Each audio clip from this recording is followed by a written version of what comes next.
Hey everyone, this is Nathan, Media Guru at Homebrew Christianity. Just wanted to give you a quick reminder that you can get tickets for Theology Beer Camp at theologybeercamp.com. Robin Henderson Espinoza will be there, Travis McMacken will be there, Donna Bowman will be there, Bill Leonard will be there. We're going to have a lot of great podcasters that are there, Thea Sophia, Twisted Sisters. We're going to have Christian Humanist, and too many to mention. There's going to be Brew Theology. It's going to be a great time. So make sure that you go and get your tickets now. That's theologybeercamp.com. And just announced, our friends at Brew Theology are going to be doing a special pre-event the day sort of before. You know, it starts on August 16th, goes through August 18th. But during the day on August 16th, that Thursday, if you get there early, depending on your flight and travel plans and everything like that, our friends Ryan and Janelle are going to be hosting a whole day event at the brewery Habitat Brewing Company. So you can find out more about that at theologybeercamp.com. There's a link there. So you can buy your tickets, you can buy your pre-event tickets, you can see everything that's going to happen. And the most important thing to consider is not only is there going to be some zesty theologians there. Not only is there going to be some amazing karaoke and singing and hangout time, but all of your beer is included. That's right. We're going to be at Habitat Brewing in Asheville, North Carolina. So all of the delicious craft beer that you can drink is included in your tickets. So go to theologybeercamp.com. Get your tickets now, August 16th through 18th, Asheville, North Carolina. See you there.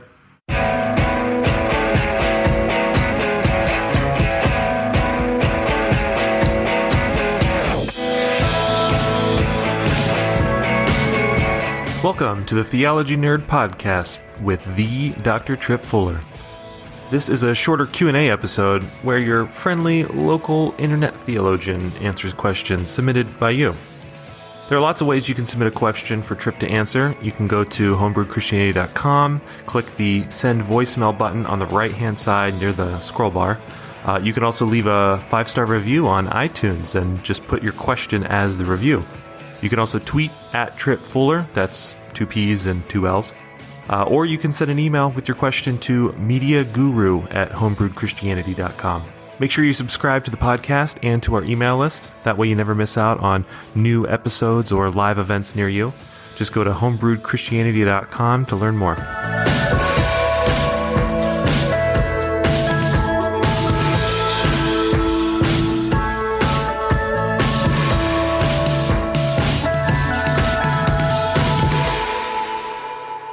What is up, theology nerds? This is Tripp, and I am here with Scott Paeth, professor at DePaul in Chicago, and he's an ethicist. How do you continue to call yourself a Christian? That's always the beginning of a good question. That is a good question. How do you continue to call yourself a Christian when you spout Marxist BS all the time? All the time. Yeah, I didn't know I did it all the time. I mean, I know it's happened before. It doesn't take a lot to get me into an economic rant, but I do know that maybe let's rephrase the question. Yeah.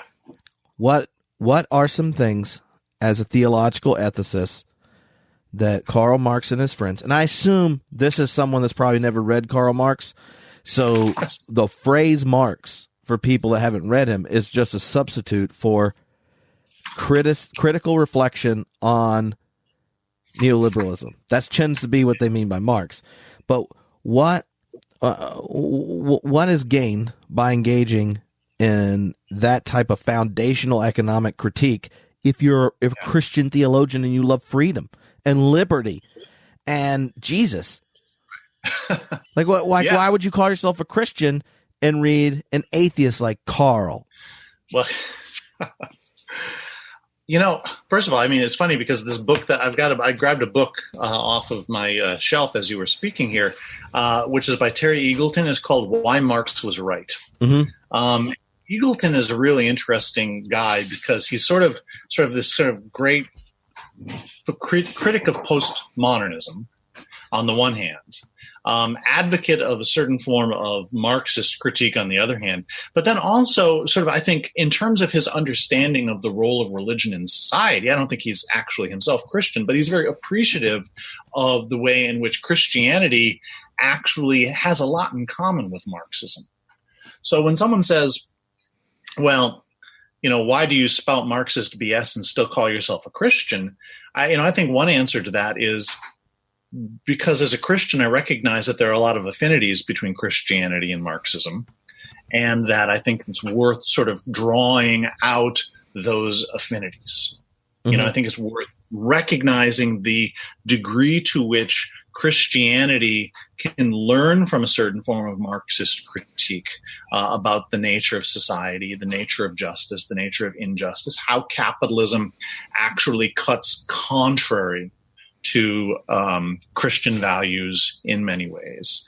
And I think it's also possible to read Marxism as Reinhold Niebuhr did, as a form of Christian heresy, right? Sort of kind of the secularization of a certain form of Christian critical stance toward capitalism, which rejects what's true about Christianity in terms of its adherence to a particular notion of the belief in God, the incarnation of Jesus Christ, a conception of grace that extends beyond this life, while still holding sort of the Christian core of social critique and the desire for social equality as being sort of central to its value system, right? So I think it cuts both ways, right? On the one hand, Marxism draws a lot from Christianity. On the other hand, Christianity can draw a lot from Marxism. Mm-hmm. Well, I mean, a couple things pop into my head.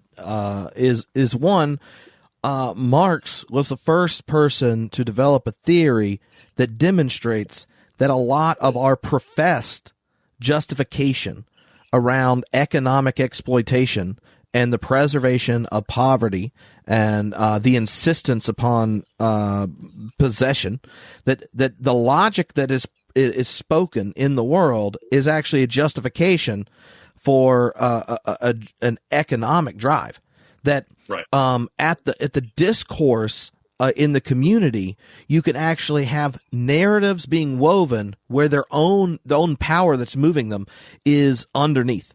And now Freud, Nietzsche have different other places this type of false consciousness is revealed. But I think if you can get Jesus saying all sorts of junk about how rich people don't know what's going on, that money's at the root of all evil, and this type of stuff, that you can either love God or mammon and that type of thing, then you have to realize that what Marx is pointing out, even if you don't want to enjoy everything he says, is that money and really our relationship to material world can have such a determining drive in us that we don't even recognize the way it determines our relations between our neighbors and our enemies and our coworkers and that type of thing.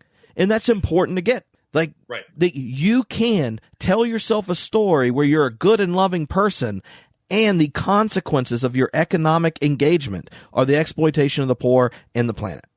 Now, right. I don't know if that's happened anytime recently. Scott, I don't know if you've ever thought that there are individuals who think that they're just positive contributions to society when their own narratives that preserve their privilege and power lead to the exploitation of the poor and the planet. But there might have been an occasion, and should you recognize that, Marx wanted to point it out.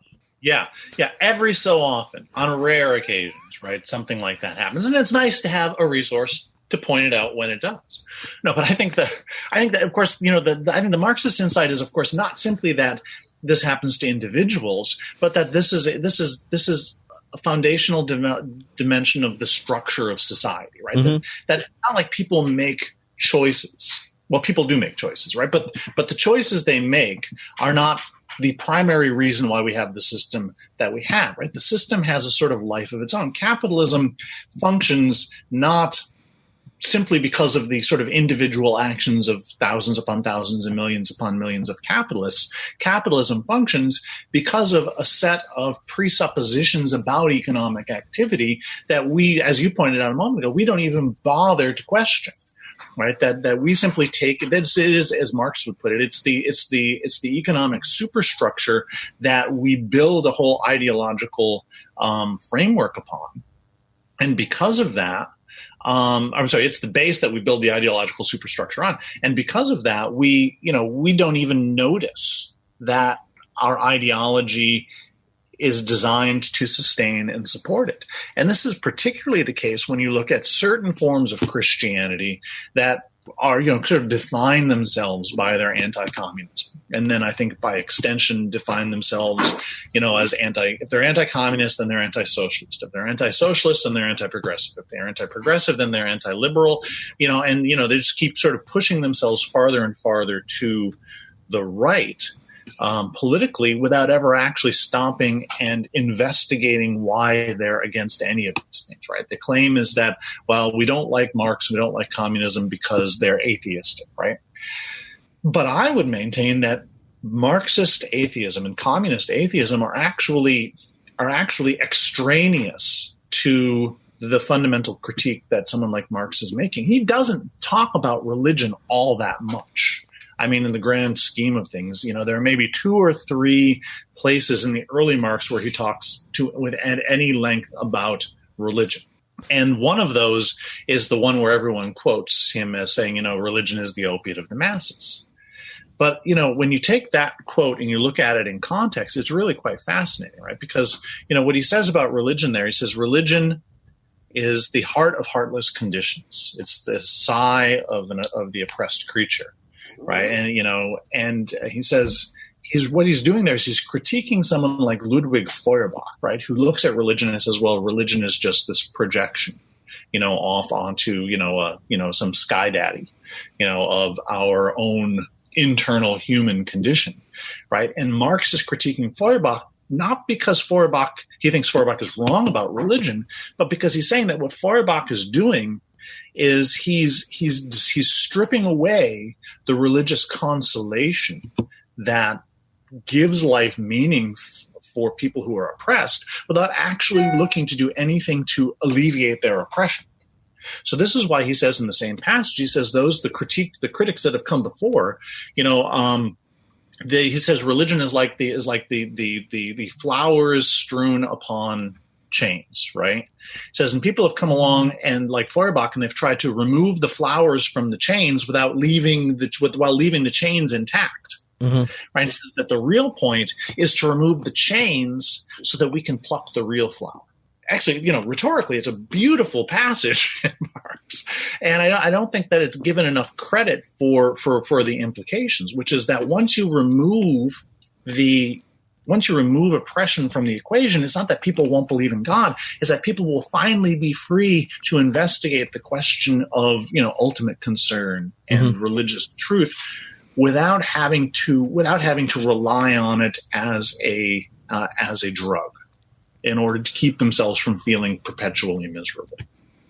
Well, one of the things about his critique of religion is that, in a sense, the commodity fetishism of capitalism, where commodities and money become these abstract forces which have more social power than the starving worker does, or the capitalist ends up serving as their priest, right? Like the critique of religion in Feuerbach is used as a way of critiquing the power structure that keeps economic oppression at work today.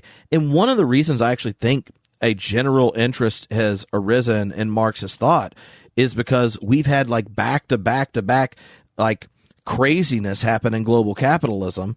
And you're starting to see people, a growing number of people recognize that we aren't all part of this one system where the pie grows and everything goes good for everyone. That there is an alienation of labor for a growing number of people, that now even middle class and upper middle class people feel that their debt has turned them into wage slaves, and you do not have an opportunity to choose a life and a relationship with your family and your neighbors and your community such that it brings about the human flourishing we've been promised to the next generation. Like part of the anger and frustration that even shows up in like Bernie style left to the anger that Trump was trying to capture is that there's a growing number of people in the population who are becoming aware that the options they were told they would have if they played the game are not available to them. And parents are recognizing they told their kids to get degrees and now they're in debt. Anyway, the point being is that the observation Marx makes that's at the heart of his critique is one I think more and more people are becoming aware of.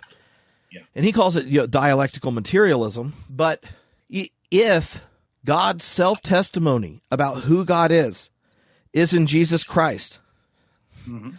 and the one he called Abba is the one who heard the cries of the oppressed in Egypt, then it should not be odd that a theological ethicist inspired by this Jesus with that Abba would want to use one of the most insightful critics of the very dichotomy between the people of God and Pharaoh, Rome, and the oppressed Israelites. So, yeah.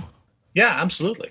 And, the thing is that the question is, how do you move from sort of the recognition of the conditions, right, and the recognition of the increasing inequality that continues to plague society, right? The divide that's taking place between productivity and rise in wages, right? Mm-hmm. The fact that unemployment is at record lows, but underemployment is increasingly prevalent, right? The fact that more and more people, even though Trump wants to brag about the unemployment rate, the fact remains that for many people they don't feel as though their jobs are very rewarding, right? They feel as though they're not doing what they actually want to do with their lives. And so the question is, how do you take all of those factors and begin to think about what that would mean for the creation of a better society, right? And I think where Marx is an interesting figure and worth dialoguing with, even if you don't agree with him at every point or even many points, is that at least Marx had a vision for the kind of a society that would be worth dwelling in, right? When you actually sort of break down what sort of the Marxist revolutionary plan aspired to, regardless of what actually came from people who were self-described Marxists, those are, in a lot of ways, the kind of society that I would want to live in, because that is a society where people are free to pursue their desired ends, where people are free to spend their days doing the things that they actually want to do, rather than the things that they're required to do, right? Where everybody participates, productively within society, and where people aren't either cast into a situation where they can't afford to feed their children, or in order to feed their children, they've got to take horrible, destructive, low-paying jobs, whereas other people, don't ever have to think about, their income at all, because they've got so much wealth that it sort of encompasses their entire lives, right? And to me, neither of those is a worthwhile life to live, right? I wouldn't want to live the life of the marginalized poor any more than I'd want to live the life of the indolent rich. Right? Mm-hmm. I think the question is, can we create a society in which we all participate productively in society, and we all have leisure to do the things we want to do, and where work is meaningful, and where work is meaningful for each of us, and where we can all make a contribution. I actually want another element of this that I think is under discussed, although it's increasingly part of the conversation, has to do with the role of technology in all of this. Because Marx imagined, technological innovation would be such that eventually we get to the point where where productive work would be done mostly by machines, and human beings wouldn't have to actually do very much in order to kind of keep the engine of productivity going. And I think we're converging on that place right now. I mean, I think about what would society be like in a world where most productive activity is actually done by robots, right? Where even going to the airport doesn't require a human driver, but require, you can get into a self-driving car and it will take you where you want to go. Because that kind of a world can either be the beginning of a socialist utopia, or it can be the beginning of a horrible dystopia of mass poverty. Mm-hmm. Right? Because once you get to that point, well, if the robots are doing everything, where does our income come from? Either we need to radically rethink the nature of the relationship between income and work, or we're going to be in a situation where most people can't find productive work. And in that case, we're going to be dealing with a situation of mass poverty. Yeah. And in And that's why theological ethicists might happen to be Christian and read Marx at the same time. The other thing I would just say is that think of how much of 20th century the liberation theologies were influenced by Marx, and I would just say that there you see a place of Marx playing an essential role for critical reflection, but not a determining role for its theological voice. And right.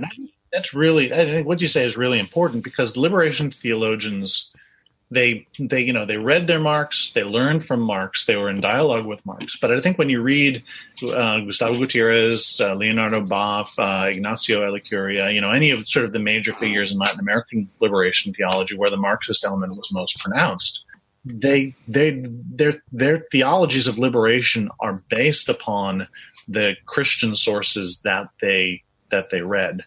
And Marx was an adjunct to it, right? I had a college professor once refer to liberation theologians as Marxists and clerical collars, right? But I always thought that was an unfair representation, because the Marxism was always merely a tool in helping them define the parameters in which liberation was necessary. It was not the ideological basis of their theology. Well, there you have it. Another question answered by the good Dr. Scott Paeth.